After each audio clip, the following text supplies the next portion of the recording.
Assalomu alaykum YouTube kuzatuvchilari. Bugungi mavzuyimiz pult haqida bo'ladi. Universal pult. Ustala tilida 1120 deyiladi. Bu pult почти 90% televizorlarga tushadi. Bu men reklama emas. Ko'pchilik mendan telefon qilib pult haqida so'rashadi, instruksiyasini so'rashadi, qanaqa tushirish.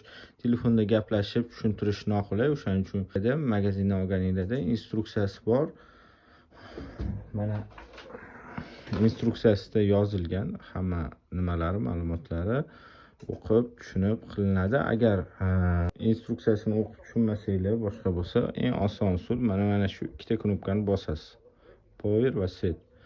Va mana buni sanaysiz bosib, misol uchun plyusni bosamiz. 1 2 3 4 5 6 7 8 mana tushdi.